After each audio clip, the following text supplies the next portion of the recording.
नाजरीन आदाब, कुछ लम्हे फुर्सत के बिताने एक बार फिर मैं हाजिर हूँ आपकी दोस्त ज्योत्सना और इस्तकबाल करती हूँ आप सभी का हमारे आज के इस शुमारे में।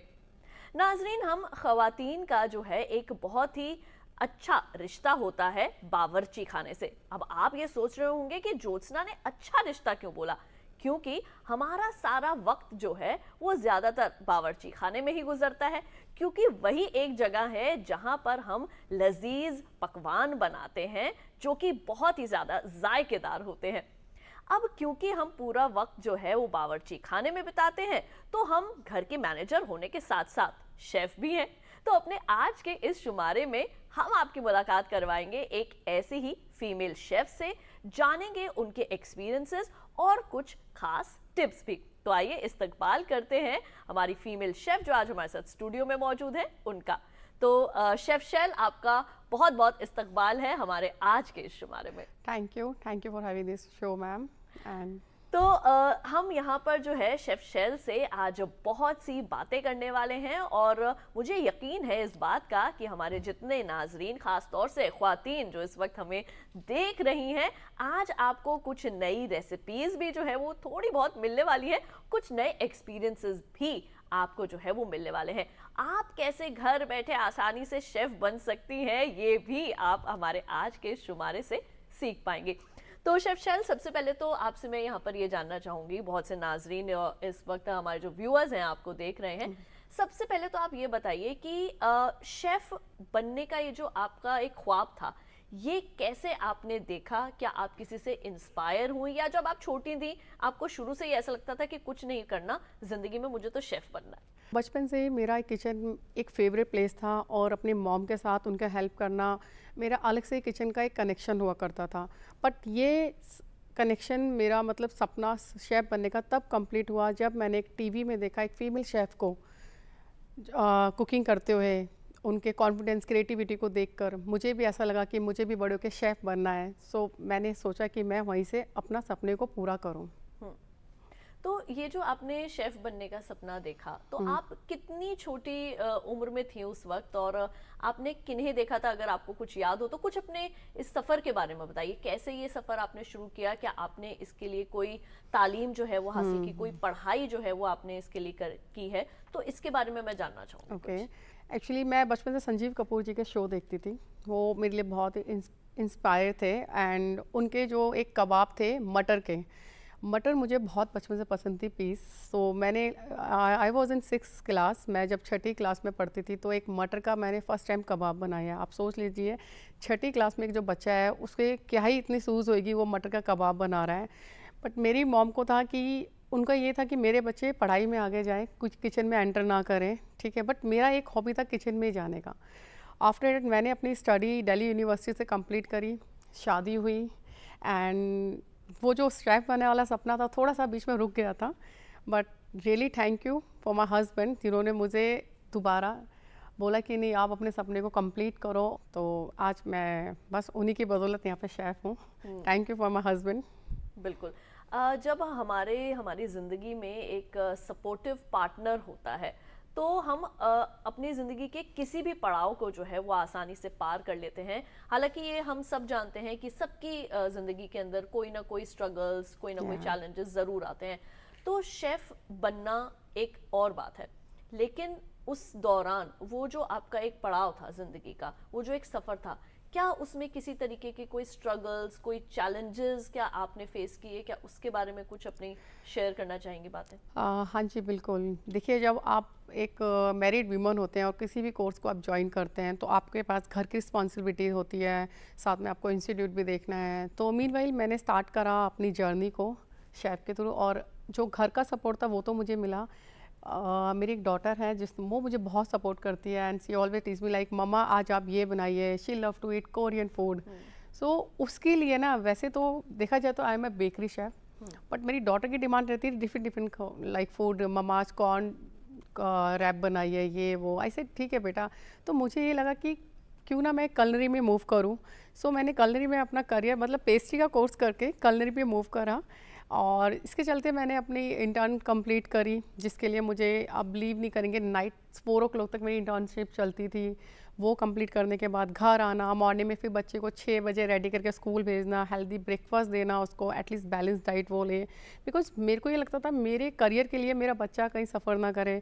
नेक्स्ट डे मॉर्निंग में हस्बैंड को ऑफिस भेजना, उनका पूरा टिफ़िन रेडी करना, फिर आफ्टर मुझे 9 o'clock इंस्टीट्यूट निकलना, कॉलेज जाना अपने कोर्स के लिए। तो ये था कि ये चीज़ तभी पॉसिबल है अगर आपकी फैमिली आपको सपोर्ट करती है। And I am so lucky कि मुझे मेरी डॉटर, मेरे हस्बैंड दोनों ने सपोर्ट करा। सो आज उसी के बदौलत, और रिजल्ट आप देख सकते हैं, नाम है शेफ़, प्रोफेशनल शेफ़। इसी में एक सवाल मेरा आपसे ये भी रहेगा, जैसे कि हमारा ये जो प्रोग्राम है वो ज़्यादातर फीमेल ओरिएंटेड जो है, ये हमारा प्रोग्राम है, ज़्यादातर ख़वातीन जो है वो हमारे इस प्रोग्राम को, शुमारे को देखना पसंद करती हैं।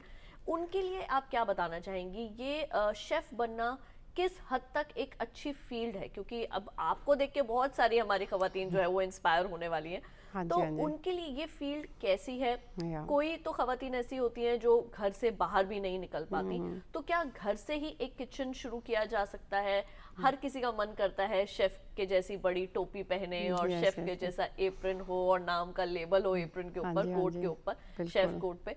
तो क्या आप उनके लिए क्या टिप्स देना चाहेंगे? कितनी अच्छी फील्ड है ये उनके लिए? देखिए, अगर आप चाहते हैं प्रोफेशनल शेफ़ बनना, तो आप एक अच्छे रिकग्नाइज्ड इंस्टीट्यूट में जा सकते हैं, एडमिशन ले सकते हैं, अगर आपका हस्बैंड, आपकी फैमिली सपोर्ट करती है। कई जगह ऐसा होता है कि आपके पास कोई इंस्टीट्यूट या कॉलेजेस नहीं होते हैं, you can start your own kitchen. आप अपनी क्लाउड किचन ओपन कर सकते हैं, जिसमें आजकल बहुत ही बहुत ईजी हो गया है। You can start your own kitchen, घर का ही खाना आप बनाइए, थाली आप वर्जन लॉन्च कर सकते हैं। अगर आप बेकरी से हैं, छोटे छोटे केक बनाइए, ड्राई केक आप रेडी कर सकते हैं। सो ऐसा नहीं है कि आप घर में हैं तो भी कुछ नहीं कर पाएंगे, आप घर में रह के ही बहुत कुछ कर सकते हैं।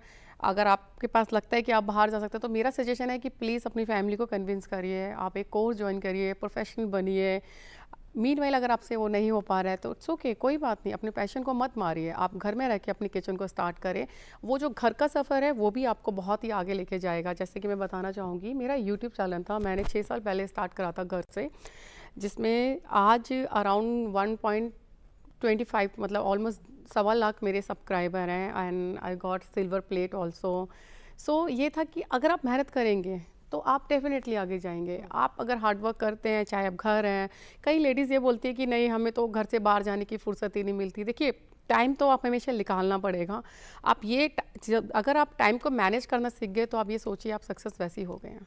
ये आपने बहुत अच्छी बात बोली है कि टाइम मैनेजमेंट जो है, वक्त का जो मैनेजमेंट है वो करना बहुत ज़्यादा ज़रूरी होता है, क्योंकि कुछ भी है, हम भी जो है वो इंसान हैं और अपने लिए वक्त निकालना बहुत ज़्यादा ज़रूरी है। इसी में आपसे एक सवाल मेरा और भी रहेगा, क्योंकि आप एक प्रोफेशनल शेफ हैं, तो आज बहुत से लोग ये चाहेंगे कि आप कुछ उन्हें खाने के लिए टिप्स भी दें, तो उन टिप्स के अंदर क्या कुछ आज आप खास बताने वाली हैं, खासकर हमारी ख़वातीन को? जो मेन टिप होती है आपकी किचन में वो ये होती है कि आप जो भी इसमें स्पाइसेस ऐड कर रहे हैं उन सबका बैलेंस होना बहुत ज़रूरी है। सबसे बड़ी बात ये होती है, कई बार लोग सोचते हैं कि हम ज़्यादा स्पाइसेस डाल देंगे, ज़्यादा तेल डाल देंगे, ऑयल डाल देंगे तो हमारा खाना बहुत टेस्टी बनेगा। ऐसा कुछ नहीं है। आप बैलेंस करें पहले अपने मील को। सेकेंडली, अपनी किचन को बिल्कुल क्लीन रखें। जितनी आपकी किचन क्लीन रहेगी, आपका माइंड क्लीन रहेगा, उतने अच्छे से आप खाना बना पाएंगे। एंड वन मोर थिंग, आप जब भी कोई भी इंग्रेडिएंट्स यूज़ करें, आप फ्रेश इंग्रेडिएंट यूज़ करें। जैसे कि आप कोरिएंडर यूज़ कर रहे हैं तो फ्रेश यूज़ करिए। जितने भी फ्रेश आप हर्ब्स यूज़ करेंगे अपने खाने में, उतना ही अच्छा फ्लेवर आएगा। क्या आपकी अपनी कोई ऐसी फेमस रेसिपी है जिसे आपने खुद ही क्यूरेट किया हो, उसके बारे में कुछ बताएंगी? और साथ ही हम ये भी जानते हैं कि जो शेफ्स होते हैं वो ज़्यादातर जो इंडिया के जो अलग अलग मसाले हैं, अलग अलग स्टेट्स हैं, वहाँ पर जो भी अच्छा खाना या क्यूजीन मिलता है उससे बहुत इंस्पायर होते हैं, then they curate their own recipe, they create their own thing. तो क्या आपने भी कभी ऐसा कुछ किया है? मैंने एक क्रिएटिविटी करी चाट का। चाट में मैंने 2-3 रेसिपीज़ बनाई। फर्स्ट एक अपना चटपटा टोफू चाट, जो कि एक वीगन था और बहुत टेस्टी था। आजकल लोग वीगन डाइट के पीछे बहुत जा रहे हैं, सो मैंने कहा चलो ऐसा कुछ क्रिएट करते हैं। सेकेंडली फिर मेरे एक और कुछ करना, तो मैंने ग्लूटेन फ्री चाट लॉन्च करा, जिसमें हमने सैगो यूज़ करा, पीनट यूज़ करा। तो इस टाइप से चाट हमने डिफरेंट और आई डोंट नो, बट मेरे जो ऊपर वाहिगुरु हैं वो मुझे हमेशा साथ देते हैं और सपोर्ट भी वही करते हैं। सो मैंने वहाँ पे 5 चाट लॉन्च करो, पाँचों की पाँचों हिट हो गई। एंड आप बिलीव नहीं करेंगे कि मेरे को उस चाट के लिए इतने ऑर्डर्स आए इवन अभी भी मेरे पास एक रनिंग ऑर्डर है 22 चार्ट्स का, न्यू कुछ फ्यूज़न करने का। चाट की आपने बात की, तो चाट हमारे, मुझे लगता है दिल्ली की अगर हम बात करें तो सबसे ज़्यादा फेमस तो पुरानी दिल्ली की चाट जो है हाँ वो जी, हाँ होती जी, है। हाँ जी। तो क्या कोई ऐसी रेसिपीज़, कोई ऐसी चाट आपने वहाँ एक्सपीरियंस की हो जिसे आपने खुद कभी क्यूरेट किया हो या क्यूरेट करना चाहती हो, तो वो क्या होगी? मतलब लास्ट 6 मंथ में मैं चांदनी चौक विजिट करा था एंड वहाँ पे एक दही बल्ला है, कॉर्नर में शॉप है अंकल की। सो वो नॉर्मल दही बल्ला उनका, जब भी हम पैलेट पे उनका दही बल्ला लेते हैं, टेस्ट करते हैं, तो एक फ्रेश सा, हमें बहुत फ्रेश फील होता है।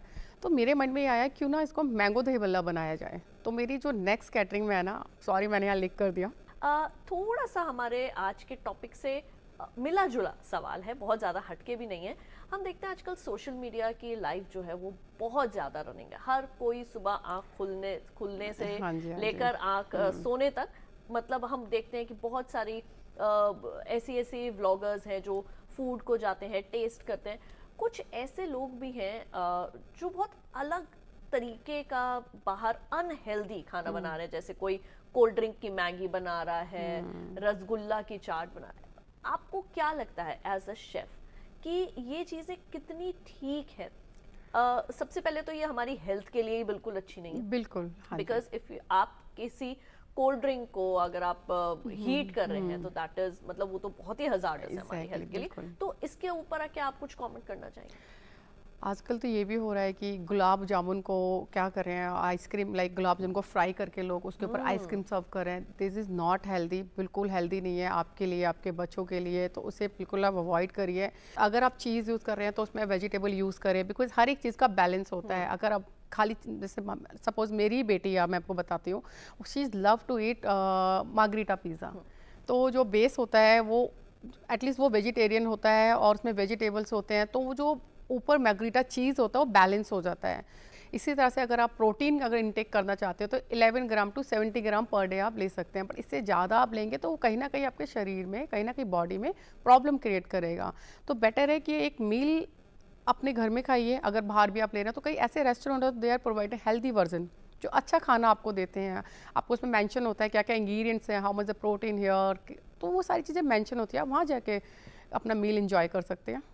बिल्कुल। और मील्स की अगर हम बात करें तो आजकल बच्चों की बहुत डिमांड रहती है, जैसे आपने बोला आपकी डॉटर की भी बहुत डिमांड रहती है। ऐसे बहुत सी हमारी ख्वातीन हैं जो रोज अपने बच्चों के टिफिन के लिए बहुत सारी चीजें सोचती हैं कि आज बच्चों को या आज अपने हस्बैंड को टिफिन में क्या दें। तो क्या कुछ ऐसी रेसिपीज बता सकती हैं जो कि जल्दी हो, इंस्टेंट हो और हेल्दी भी हो? देखिए, बच्चों के लिए अगर मैं ये चाहती हूँ कि बच्चे को आप नॉर्मली देते हैं, पोहा देते हैं, उपमा देते हैं, this is not a healthy version to be honest. देखिए, आपको लगे होगा सुनने में, क्योंकि उसमें खाली कार्ब्स हैं। आप बच्चे को पूरा एक बैलेंस डाइट दीजिए, उसमें आपको प्रोटीन देना है, कार्ब्स देना है, वाइटामिन देने हैं, हर एक चीज़ आपको एक लंच में देना है। जैसे हम जापानीज़ अपने बच्चों को बेंटो लंच बॉक्स प्रोवाइड करते हैं जो कि बहुत हेल्दी होता है। तो मेरा भी यही है कि सपोज़ मेरी डॉटर है, उसको she love to eat like fried food. Mamma आज कटलेट बना दो, तो आपके भी बच्चे होंगे कटलेट। आप कटलेट ना बना के उसे शैलो फ्राई करिए, कबाब बनाइए, लाइक स्पिनिच के कबाब बना लीजिए, वेजिटेबल्स है उसके कबाब बनाइए, कॉर्न के कबाब बनाइए, साइड में आप टोफू दे सकते हैं। और यूजली आप अगर लंच में बच्चों को दे रहे हैं तो एक फ्रूट प्लीज़ दीजिए। बनाना फर्स्ट प्रायोरिटी में रखिए। बनाना कैल्शियम का बहुत अच्छा एक सोर्स है, तो आप उसको दे सकते हैं उसमें। अब रही तो हस्बैंड की बात, हस्बैंड को तो देखिए आप अच्छे से जानते हैं कि अपने हस्बैंड को कैसे खुश कर सकते हैं, तो उनके लिए एक हेल्दी मील बनाइए। आजकल क्या हो रहा है कि लोग अपने खाने को टेस्टी बनाते बनाते कहीं ना कहीं उसके ना जो न्यूट्रिशन है वो उसको ख़त्म कर रहे हैं। तो बेटर रहेगा आप एक लाइक बैलेंस, जैसे मैंने बोला बैलेंस मील बनाना है, तो अपने हस्बैंड को आप वेजिटेबल दे रहे हैं, राइस दे रहे हैं, तो साथ में उनको 2 चपाती दीजिए। चपाती मिलेट्स की होनी चाहिए, वो बहुत हेल्दी है। आजकल मिलेट्स बहुत इन है। मिलेट्स बहुत ज़्यादा इन है और आपकी हेल्थ के लिए भी जो है वो बहुत अच्छा होता है। बच्चों के लिए भी कई, मतलब पीडियाट्रिक्स भी अब बच्चों के लिए सजेस्ट करते हैं कि अगर आप उनको कुकीज दे रहे हो तो गिव देम मिलेट कुकीज, रागी कुकीज दो, नॉट जस्ट कि आप मैदा की कुकीज। हाँ जी।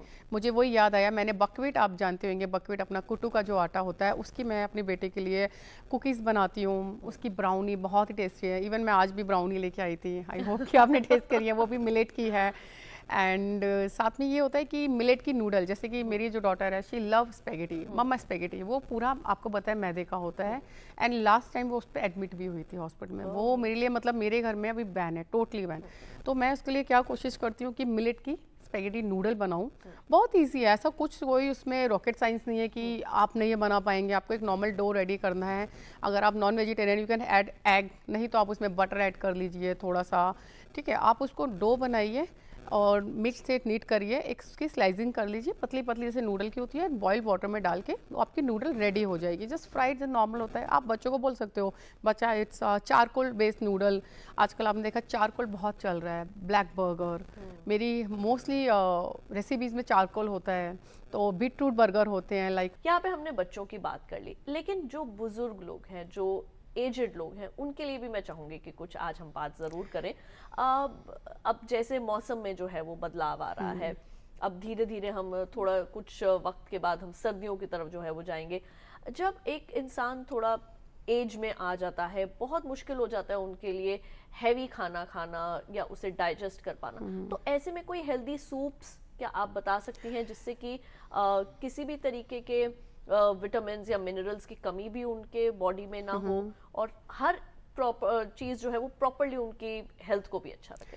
श्योर, देखिए बिल्कुल, जो बुज़ुर्ग हैं, ओल्ड एज वाले, उनको हमें ज़्यादा केयर करनी है, क्योंकि जब हम छोटे थे तो वो भी हमारी केयर करते थे, तो हमें उनका बहुत ध्यान रखना है।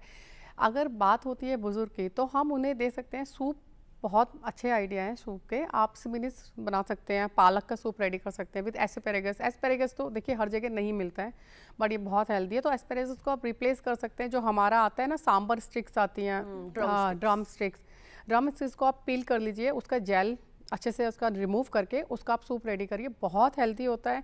अगर आप वीक में 2 या 3 टाइम ले रहे हैं तो मुझे नहीं लगता आपको किसी भी सप्लीमेंट की ज़रूरत है इसके साथ में, बिकॉज उसके अंदर ऑलरेडी इतने न्यूट्रिशन है। आप रही बात पेशेंट्स की, तो पेशेंट को मैं एक बहुत ही पर्सनल है वो मैं सजेस्ट करूँगी, पॉइंटेड गार्ड आता है अपना, जिसको हम बोलते हैं परमल। परमल का सूप अगर आप किसी भी पेशेंट को देते हैं हफ्ते में 1 या 2 बार, आप देखेंगे कि उसकी मेडिसिन तक छूट जाएगी, जो कि बहुत हेल्दी होता है। ये मेरे एक मतलब एक सजेशन है। वैसे आई होप कि किसी घर में कोई बीमार ना हो। अगर इनकेस अगर किसी की तबीयत ठीक नहीं है तो उसे परमल का सूप है वो आप उन्हें पिलाइए। थोड़ा बता सकते हैं किस तरीके से बन सकता है? बिल्कुल, तो यू कैन मेक परमल सूप, पॉइंटेड गार्ड हम जिसे बोलते हैं, उसको हमें कुछ नहीं करना, नॉर्मल सी स्किन है उसकी पील कर देनी है। साथ ही उसमें ऐड करने हैं अपना ब्लैक पेपर, और उसमें 2-3 गार्लिक ऐड करना है। डिपेंड करता है, अगर आपको गार्लिक खाने के लिए बोला है तो यू कैन ऐड, अदरवाइज से आप अवॉइड भी कर सकते हैं। साथ ही इसमें ऐड करते हैं स्टार एनाइज आता है एक अपना, एक सितारा स्टार एनाइज होता है, उसको हिंदी में हम बोलते हैं, एक मसाला होता है स्टार एनाइज, आप उसको ऐड कर लीजिए जो विंटर्स के लिए। जावित्री, that is a different thing, something जो स्टार की शेप हाँ जैसा जी, एक होता है। स्टार की शेप जैसा होता है, वो उसमें ऐड करिए, थोड़ा सॉल्ट ऐड करिए और इसे बॉईल कर लीजिए। You can add some carrot, but fresh वाली, अगर आप चाहें तो फ्रेश वाली। ये रेड वाली, सॉरी ऑरेंज कैरेट, आप उसे बिल्कुल ऐड मत करिएगा, वो कोल्ड स्टोर की है, वो बिल्कुल बेनिफिशियल नहीं है हमारे पेशेंट्स के लिए। उसे एक नॉर्मल सा सूप बनाइए, बिकॉज ये पेशेंट के लिए इसमें ज़्यादा चीज़ें हम ऐड नहीं करेंगे। जब वो अच्छे से बॉइल्ड हो जाए, उसकी एक प्यूरी बनाइए अच्छे से, एंड इसको स्ट्रेन करिए। जब उसे छान के आप अच्छे से उसको स्ट्रेन कर लेंगे, वो अपने पेशेंट को आप दिन में 3 बार दीजिए। और मेरा ये मानना है कि आप खुद देखेंगे आपका जो पेशेंट है वो बहुत जल्द रिकवर करेंगे टैबलेट के साथ। तो ये जो रेसिपीज़ है, ये एक्चुअली मेरी ग्रैंड मदर की रेसिपीज़ है, जो वो मतलब हमें बताते थे, पिलाते थे। तो अगर आप ये चीज़ एक बार अपनाएंगे तो आप देखेंगे बहुत जल्दी आपके घर में जो भी पेशेंट है उनको आराम आएगा। आप बच्चों को भी दे सकते हैं ये चीज़ें। तो एक और सूप मैं आपको बताना चाहूँगी। वैसे तो सूप की तो हर limited end of number soup है यहाँ पर, आप मिलेट का सूप भी बना सकते हैं, बट यूजली क्या होता है, लोगों को इतना अच्छा नहीं लगता है सूप मिलेट का। मेरा ये सजेशन है कि आप बेबीज़ को तो दीजिए मिलेट का सूप, बहुत हेल्दी है। नहीं तो नॉर्मल आप वेजिटेबल सूप बनाइए जिसमें सारे वेजिटेबल हो। पर्टिकुलर आप कैरेट सूप, टमाटो सूप ना करके मिक्स ऑफ वेजिटेबल्स बनाइए। You can add also spinach, पालक, बट एक चीज़ आप प्लीज़ ध्यान रखिएगा, अगर आप पालक ऐड करते हैं तो उसके अंदर आपके घर में कोई यूरिक एसिड का पेशेंट ना हो, नहीं तो वो आपको बेनिफिट की जगह आपको नुकसान कर सकती है। तो वही सेम प्रोसेस है, आप सारी वेजिटेबल लीजिए, उसको खूब अच्छे से वॉश करिए, स्किन पील आउट करिए एंड उसको बॉईल करिए। यू कैन ऐड, आप ब्लैक पेपर ऐड करिए उसमें, वो नेसेसरीज है, वो बहुत अच्छा आपको, क्योंकि एंटीबायोटिक का काम करती है। Salt according to your taste, उसको ब्रिसिल दीजिए 2-3, देन स्टार्ट द प्यूरी करिए। प्यूरी करके उसको स्ट्रेन करके अपने बच्चे को डायरेक्ट फॉर्म कर सकते हैं, उसमें फाइबर भी आपका आ जाएगा। अगर आप खाली बॉईल करके वेजिटेबल स्टॉक यूज़ करेंगे वो इतना बेनिफिशियल नहीं है, जो मैंने देखा है। चलते चलते आपसे बस मैं यहाँ पर ये हाँ। पूछना चाहूंगी, आपके अवार्ड्स के बारे में भी या, हमने या। काफी कुछ सुना है, क्या बताएंगे उसके बारे में? कौन कौन से आपको अवार्ड्स मिले हैं, उसके बारे में अपनी क्या जर्नी शेयर करेंगी? जब मुझे मेरा पहला अवार्ड मिला जो कि मैंने ड्रेस द केक में बनाया था, एंड देखिए किसी भी सफलता को हासिल करने के लिए आपको बहुत मेहनत करनी पड़ती है, और मैंने उस टाइम प्रूव करा था। मुझे याद है कि मैंने एक हफ्ते तक खाना नहीं खाया था, बिकॉज मेरा फर्स्ट कंपटीशन था। देखिए जब कोई भी चीज़ फर्स्ट होती है ना, तो आप उसको पूरी शिद्दत से चाहते हैं कि वो चीज़ मेरी हो जाए। सो मुझे एक केक बना था जिसमें मुझे एक यूनिवर्स की थीम दिखाई थी, सोलर सिस्टम। तो मुझे एक मून बनाना था, एस्ट्रोनेट बनाना था उसके अंदर। और मेरे साथ ये है, अगर मैं कोई भी अच्छा सा किसी भी चीज़ में, किसी भी फील्ड में हूँ, मुझे वो परफेक्ट करना है काम। तो आप बिलीव करिए मैंने 4 बजे तक प्रैक्टिस करी कंटिन्यू, क्योंकि नेक्स्ट डे मुझे 1 आवर मिलना था, जिसमें मुझे एक केक बनाना था 5 केजी का, जो अपने में बहुत ही बड़ा होता है। उसकी लेयरिंग करनी थी, साथ में उसको ड्रेस करना था, ऊपर मुझे एक फॉन्डेड की ड्रेस वो गार्निश बनानी थी, डेकोरेशन आइटम रखने थे। सो मैंने अपना बेस्ट दिया था। एंड उसके बाद जब मैंने देखा कि मेरे आसपास में केक लोग बना रहे हैं, बहुत ही सुंदर केक थे उनके, और उन्होंने बहुत प्रीटी गार्निश कर रखी थी, शुगर की गार्निश थी जो कि मेरे लिए थोड़ी हटके थी। एंड मुझे नहीं पता था मेरा केक वहाँ पे कैसे जीता था, बिकॉज मैंने जो फ्लेवर रखे थे, फ्लेवर में हमेशा फ्लेवर से हमेशा खेलना चाहती हूँ, क्योंकि मेरे इसमें फ्रूट फ्लेवर थे, मैंने सारे फ्रेश फ्रूट इसमें ऐड करे थे। एंड जब रिजल्ट अनाउंस हुआ तो मुझे यकीन नहीं हुआ कि मैंने गोल्ड मेडल जीता। एंड वो मेरा एक फर्स्ट मेडल था गोल्ड, जिसमें और उसी को लेकर मैं नेशनल लेवल पे गई। और बस बाबा जी की कृपा से मेरे पास बहुत आज मेडल हैं, बहुत ट्रॉफीज़ हैं। एक फीमेल होने के नाते जहाँ सिर्फ बावर्ची खाने में आप रेगुलर खाना बनाएं, वहीं आप दूसरी तरफ कुछ ऐसी चीज़ें क्यूरेट करें जो कि थोड़ी हमारे रोज़मर्रा के खाने से बिल्कुल हट करो। तो उसके लिए आपका बहुत बहुत शुक्रिया, आप यहाँ पर आई, इतना वक्त दिया, उसके लिए आपका एक बार फिर से तहे दिल से धन्यवाद। थैंक यू जोत्सना जी, आपने मुझे इतना अच्छा मौका दिया यहाँ आने के लिए, बताने के लिए। अगर मेरे यहाँ इंटरव्यू से कोई एक भी इंस्पायर हो गया तो मेरा यहाँ आना सक्सेसफुल हो जाएगा। And really thank you for a Doordarshan team, thank you. तो ये थी हमारे साथ आज शेफ शैल, जिनसे हमने उनकी ज़िंदगी की जो कहानी है वो भी जानी, साथ ही उनसे बहुत ज़्यादा जो है वो हम सब इंस्पायर भी हुए होंगे, ख़ासतौर से हमारी ख़वातीन जिनका एक बहुत ही गहरा रिश्ता होता है बावर्ची खाने से। वहीं दूसरी ओर नाज़रीन, मैं आपको अपने बारे में भी यहाँ थोड़ा कुछ बताना चाहूँगी। जब मैं छोटी थी तब मैं बहुत ज़्यादा शरारती थी, हर वक्त जो है वो भागना दौड़ना खेलते रहना, मैं टिककर बैठती ही नहीं थी। लेकिन अगर बैठ जाती थी तो कुछ ना कुछ हाथ में लेकर उससे कुछ बनाते रहना, जैसे रुमाल हाथ में ले लिया और उसके साथ कभी तकिया बना लिया, कभी उससे पर्स बना लिया। पर मुझे नहीं पता था अपने बचपन में कि ये एक आर्ट फॉर्म होती है जिसे टाल ओरिगामी भी कहा जाता है। तो अपने आज के इस सेगमेंट में हम टाल ओरिगामी के बारे में जानेंगे, और आई एम श्योर आप लोग भी अपने बचपन में ऐसी चीज़ें ज़रूर बनाते होंगे। तो आइए जानते हैं टाल ओरिगामी के बारे में, और उनसे कुछ डिज़ाइंस भी बनाना सीखते हैं। और ये डिज़ाइंस आपने ज़्यादातर देखे होंगे रेस्टोरेंट्स में, कैफ़ेज़ के अंदर, और ऐसे आसान डिज़ाइन आप अपने घर में बनाकर भी अपनी डाइनिंग टेबल को सजा सकते हैं। अब हम बनाएंगे एक स्वॉन। उसको बनाने के लिए हम इस्तेमाल करेंगे एक छोटा टावल। ऐसे 2 छोटे टावल से हम बनाएंगे अपना स्वॉन। सबसे पहले हम अपने टावल को ऐसे टेबल पर रखेंगे और फिर हम इसे ऐसे मोड़ना शुरू करेंगे।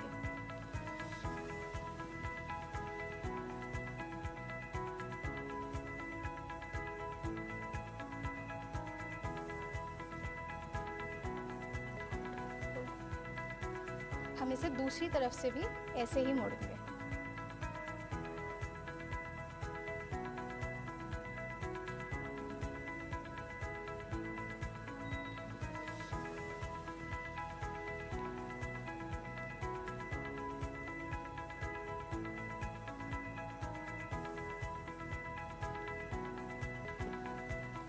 हम ध्यान में रखेंगे कि ये बहुत ज़्यादा टाइट होना चाहिए, जिससे हमारा स्वॉन अच्छे से बने।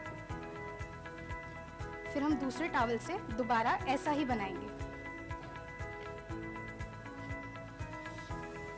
इसको बनाने के बाद हम इसे ऐसे नीचे से मोड़ देंगे और फिर इसे यूं खोल देंगे। ये हमारे स्वॉन की बॉडी बन गई।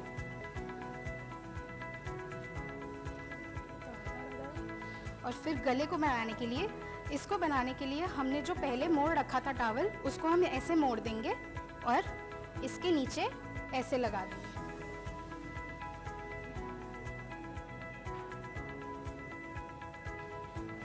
और ये तैयार है हमारा स्वॉन। तो नाजरीन, हमारे आज के इस शुमारे में बस इतना ही। उम्मीद करती हूँ कि हमारे आज के शुमारे में दी गई तमाम जानकारियाँ आप सभी के ज़रूर काम आएंगी।